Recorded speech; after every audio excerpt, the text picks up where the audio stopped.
This is Fauxthentic History.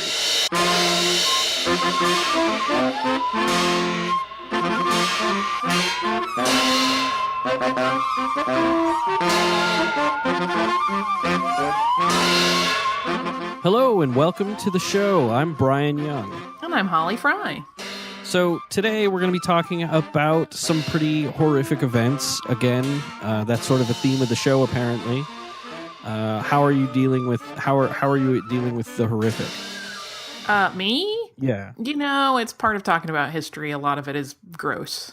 So, and I'm not sure how. I think this is a topic that's more sort of in my wheelhouse than yours. For sure. So feel free to stop me anytime you need some clarification or context. Okay.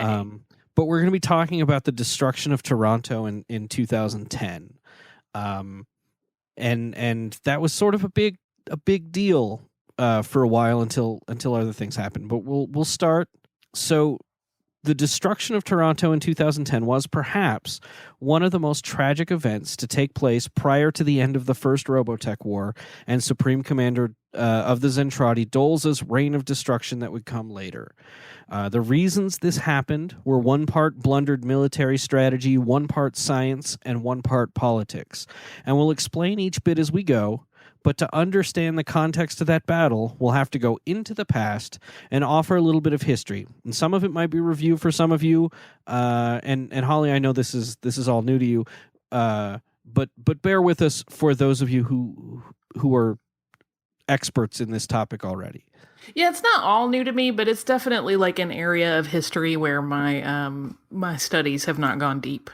So we're going to set the stage first. And by now, just about everyone is aware that in 1999, the worldwide civil war was effectively ended when Zor's superdimensional fortress, which we'll generally refer to as the SDF-1 from here on out, crash landed on Macross Island. Since the SDF-1 was more than 1,200 meters long, its crash on Earth caused devastation around the world. But this was also the wake-up call that humans really needed to put aside their differences to research the advanced technology that was inside this crashed spacecraft. And the top scientific mind that was put in charge of learning those secrets was Dr. Emil Lang, who plays a significant part in the scientific portions of this story.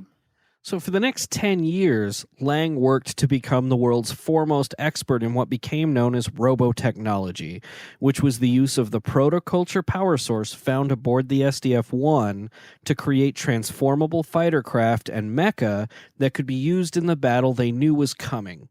And over the course of that decade, so many researchers, workers, and military personnel were called to work on the giant spacecraft that a city of them and their families grew around the fortress, with a population of close to 100,000 residents. By 2009, they got the crash ship functioning, and the very day the refurbished craft was being dedicated and sent on its new maiden voyage, the Zentradi fleet, led by the 20-meter-tall Commander Britai, attacked. So just in case you're a little lost on the combatants, this is where we'll kind of back up a little. The Zentradi were a warrior race cloned by the Robotech Masters, and they themselves were a military cult of fanatics from a planet called Tyrol. They created the entire race of Zentradi to use as their army to both control the galaxy and continue their campaign against the alien species, the Invid. Now, the Invid were a slug and insect-like race who don't enter into the conflict of the First Robotech War directly, only indirectly because they were the reason the Zentradi were out in the galaxy in the first place.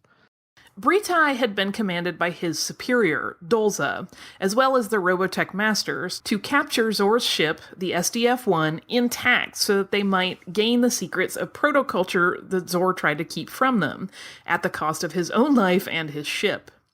Zor was a brilliant scientist, and he designed the SDF-1 himself, and he did not want those secrets of protoculture falling into the hands of the Masters, their Zentradi lapdogs, or frankly any other warlike species.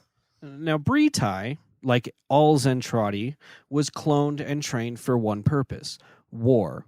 He was a grizzled veteran with blue-tinted skin. Half of his cranium and one of his eyes had been cybernetically replaced, a mark of his service during the previous Zentradi campaign. And as ordered, Britai launched an exploratory attack against the SDF-1, which was still moored on Macross Island in the middle of the Pacific Ocean. Veritex, the transformable jet/mecha fighters that Dr. Lang built to defend the SDF-1, were scrambled. The reflex weaponry Zor installed as a booby trap fired, and a battle ensued. We could do a whole episode on just this battle, but we're going to gloss over it a little bit here and give you just the parts that you need to know for today's episode. And so the first part of that part is that the commander of the SDF-1 was Captain Henry Gloval, a mustachioed veteran of Earth's Civil War. Now, Gloval, who spoke English in a Russian accent, executed a hyperspace fold maneuver to escape the Zentradi that were attacking the SDF-1 on Earth. Now, his intended destination was the far side of the lunar orbit. His goal was to put the moon between Britai's fleet and the SDF-1, but this is where things went extremely wrong. The hyperspace fold system had never actually been tested, and all of Dr. Lang's calculations as to how to program coordinates into the system were entirely theoretical. And because of the way the fold system works, by taking a globe of space around the ship and folding this fabric of space-time to another point to instantaneously transport everything inside that sphere from point A to point B, they ended up miscalculating. Instead of traveling to the other side of the moon, they ended up on the far side of Pluto. I think it might be important to say that, like, Dr. Lang was trying to use this system that Zor had built. So Zor was a vastly superior scientific mind in a vastly superior, working with a vastly superior level of technology. And Lang was sort of doing his best to figure out how these things worked.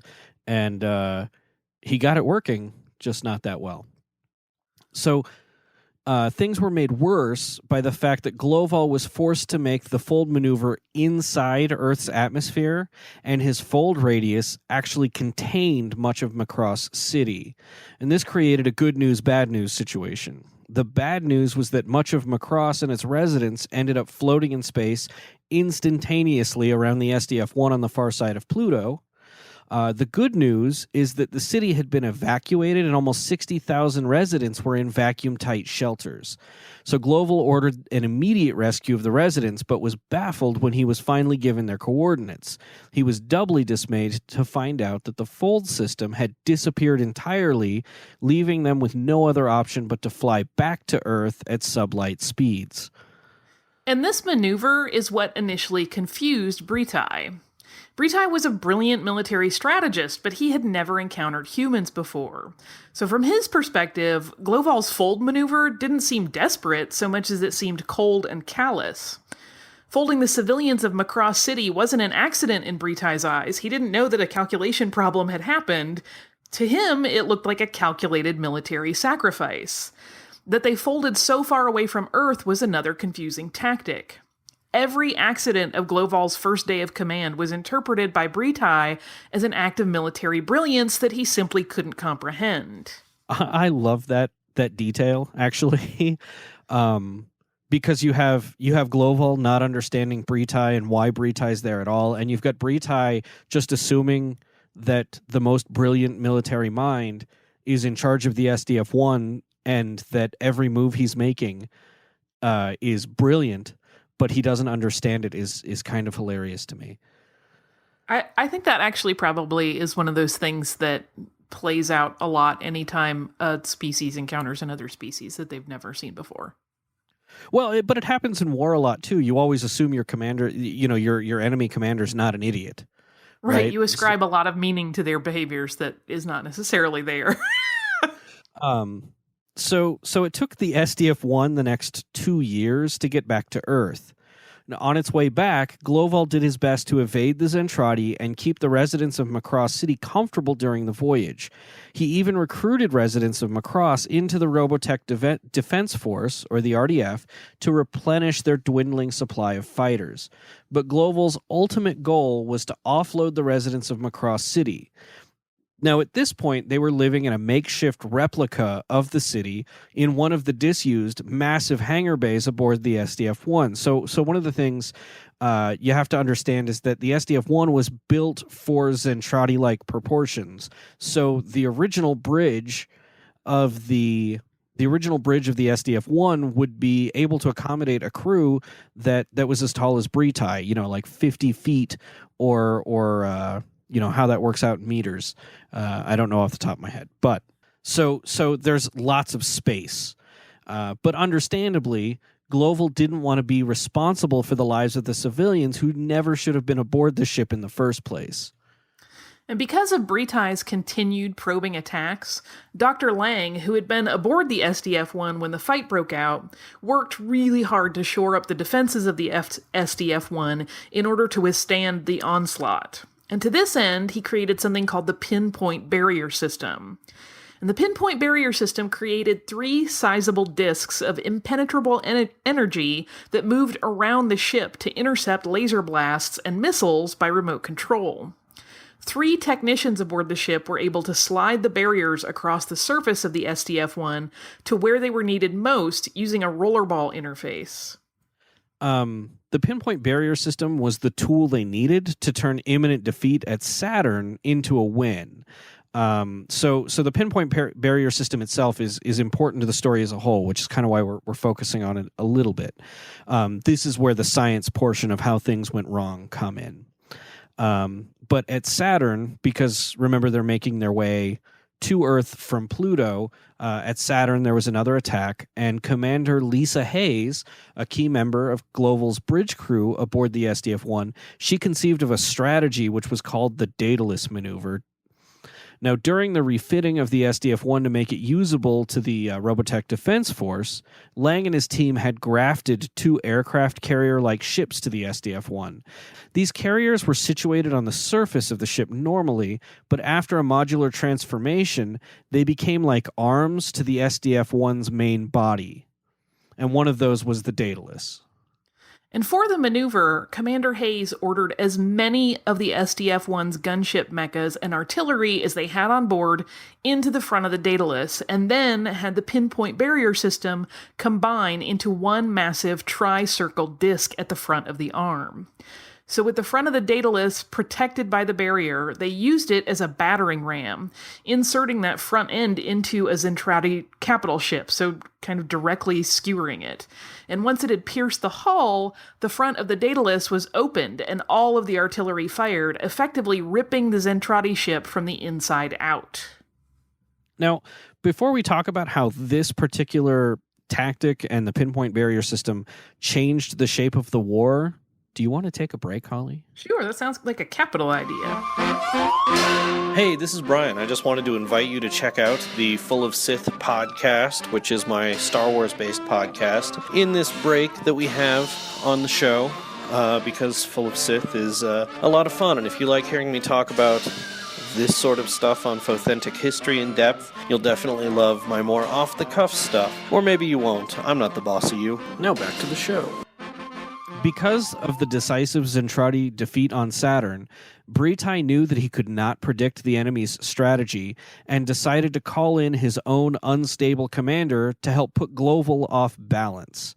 So this is where Chiron the Backstabber enters the story. Why was he known as the Backstabber? Because he had a reputation of attacking his own men if they defied his orders or it suited his whim. And I say men very specifically. Zentradi were segregated by gender.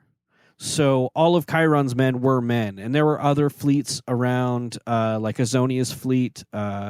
She was a commander, and all of her pilots were female. It was just, and because they were all clones, they didn't need to desegregate in order to propagate their species. They just grew more in a lab. So that's a little bit of, I don't know if that extra bit of context helps, but I find it interesting. It's a little bit of Zentradi reproductive science. Yeah. Also, Chiron sounds like a real peach. He was crazy, I think. Well, but no, there's so Chiron was also crazy, sure, but he was also addicted to the inebriating effects of ingesting the Invid flower of life, which made him as dangerous as he was difficult to predict. Now, the Invid flower of life was native to the Invid homeworld Optera, and although it wasn't known at the time, was an essential building block in the creation of protoculture. But Chiron used it as a dangerous drug.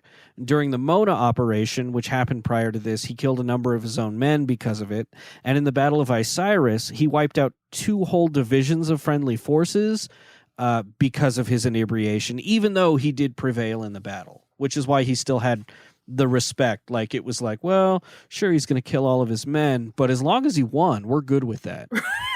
I'm going to make a really ridiculous comparison, so brace.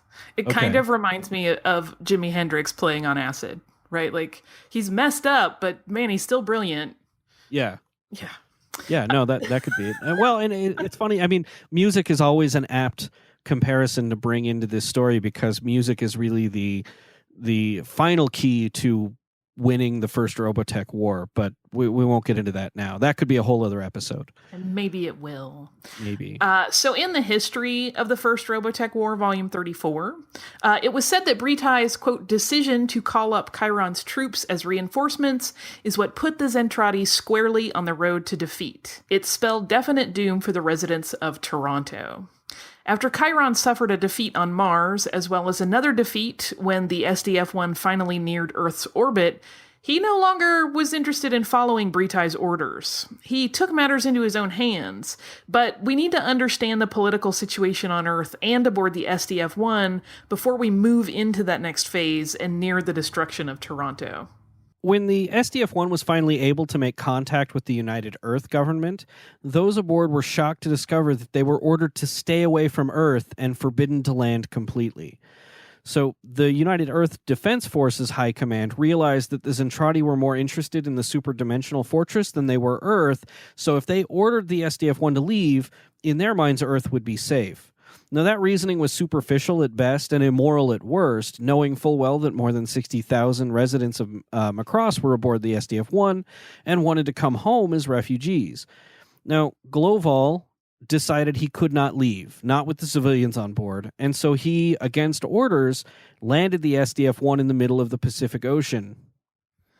So Gloval then, with his first officer Lisa Hayes, took a shuttle from the SDF-1 to the High Command in Alaska to offer them a proposal.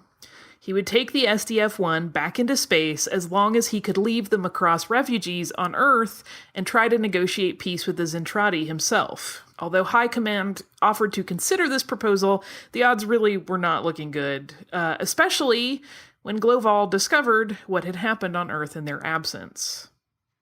So because the SDF-1 left Earth in that botched fold maneuver, the United Earth government thought that it had disappeared completely.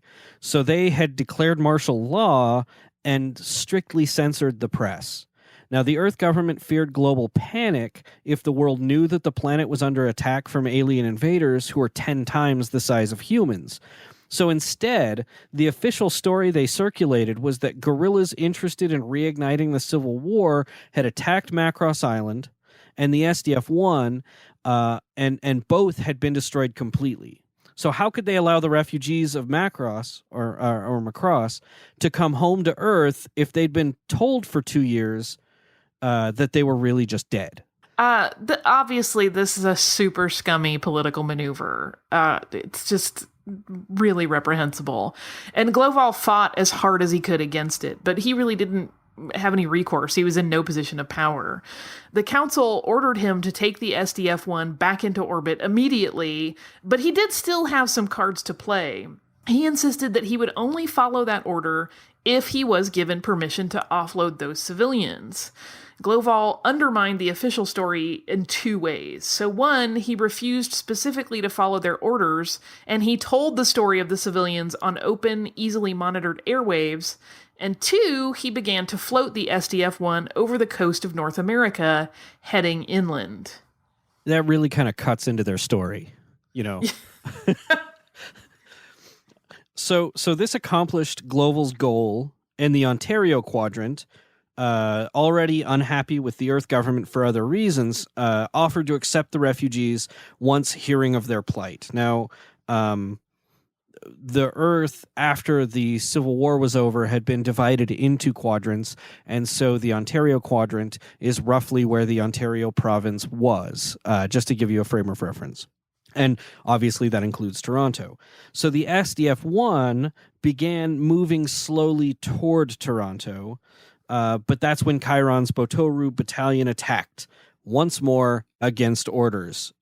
Although the Zentradi had been ordered to capture the SDF-1 intact, Chiron, stinging from loss after loss during those 2 years of moving from Pluto to Earth, he decided that this would be the final battle of the SDF-1, and he would destroy it once and for all. So, with the size of the attack force that was bearing down on them, Dr. Lang let Captain Gloval know that he had altered the pinpoint barrier system in a way that would better protect the ship. The new omnidirectional barrier system would create a shield over the entirety of the SDF-1. But due to the energy drain that came with this system, the SDF-1 would be unable to fire its main gun. It would also only be useful for very short amounts of time, so more than enough to defend against the average Zentradi hit-and-run attacks, but Dr. Lang was very, very careful to warn that a sustained battle could have unintended consequences. The SDF-1 made its way closer and closer to Toronto and then Chiron launched his attack. Veritech fighters were scrambled, and Gloval ordered the omnidirectional barrier system turned on. The dogfights between the Zentradi battle pods and the Robotech Defense Force fighters was intense, but Chiron, unwilling to lose yet another engagement to the SDF-1, ordered all of his attacks against the SDF-1 itself, ignoring all of the Veritechs. Now, enraged that the shield system had protected the ship too well, he then ordered an all-out assault, firing every weapon in his fleet. And this is where things just went extremely wrong. All of the incoming fire and the sustained use of the omnidirectional barrier system forced an overload of the experimental shield. Lisa Hayes ordered all scrambled fighters to evacuate the area before the ensuing explosion captured their own ships in its wake. Chiron made his way away from the SDF-1 as well, opting to save his own skin before the explosion. And the resulting overload ended up annihilating all of the ships Chiron had committed to the battle, save for his own officer's pod, as well as many of the SDF-1's own fighters. Yeah, retreat was not something the Chiron's men kind of understood very well, but the humans in the battle, retreat was something natural. So far more human pilots survived this conflict than the ones in Zentradi. So when the dust settled, Captain Gloval was informed that the omnidirectional barrier system had exploded in a 25-mile or approximately 40-kilometer radius around the SDF-1, and the entire Toronto population center had been caught in the blast, wiping it off the map completely with virtually no warning. Now, this had a chilling effect on the war for two reasons. First, the Zentradi command saw this as another example of how ruthless the humans, or Micronians as they called us, could be, and in their eyes, Gloval had sacrificed an entire city to prevent the destruction of the SDF-1. And second, this, of course, enraged the government of Ontario. They rescinded their invitation for the refugees of Macross Island to land anywhere in their quadrant. And even though the Earth was now aware that the SDF-1 had survived and that the citizens of Macross had lived, they were also now aware that their government had lied to them completely. Yeah, that's not a fun place for the United Earth government to be in at that point. No, it's a really big PR mess in addition to being a tragedy. So, knowing the only way to defend Earth and protect the citizens of Macross Island that were still aboard the SDF-1 was to either engage and defeat the Zentradi once and for all, or to make a lasting peace with them, Captain Gloval ordered the SDF-1 back into space. And that's really the end of the annihilation of Toronto and the events that led to it.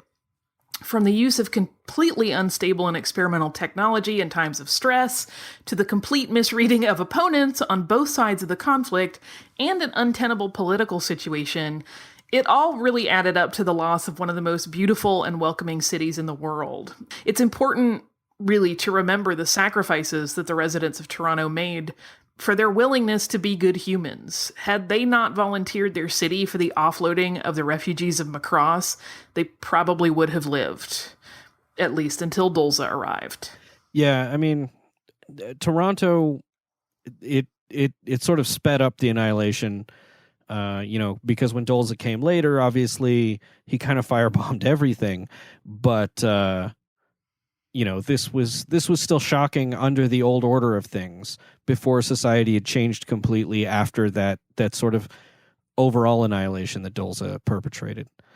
But so that's that. I mean, it did. I know you weren't the biggest expert in this period of history, but that worked well enough for you. It all made sense to me. That's all that matters. Forget everyone else. As long as it made sense to you, We're just doing this for me.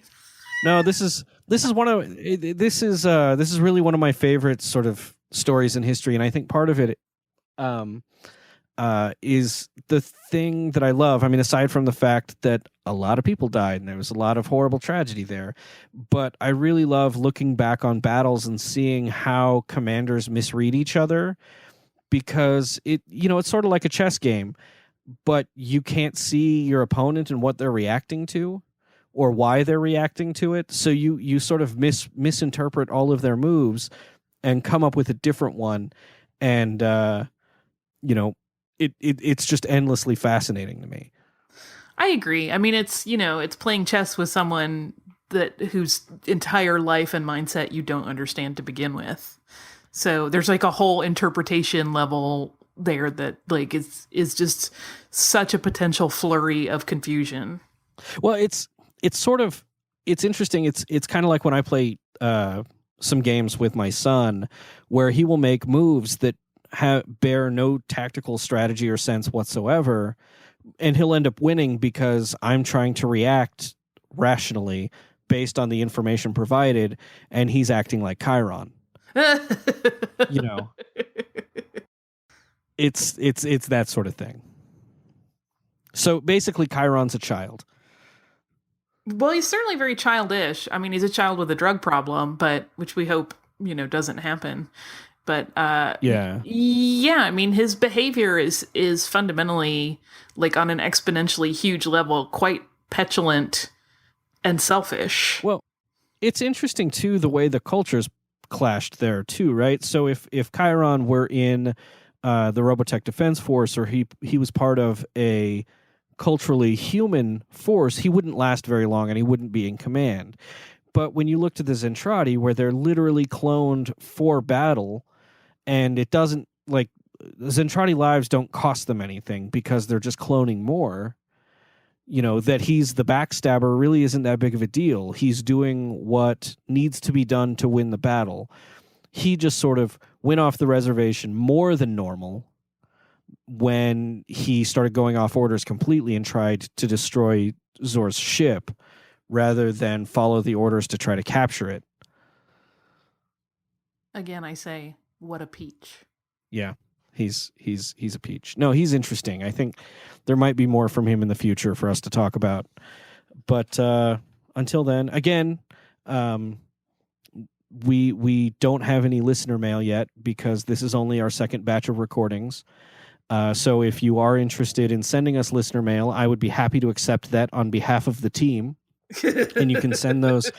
You can send those to Bryan at bigshinyrobot.com. And you can also contact us on Facebook at facebook.com/faux history.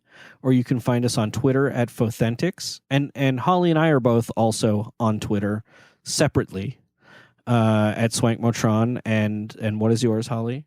Surliest girl. Because I'm so surly. And that's probably true. Sometimes. Sometimes. Never directed at me, though.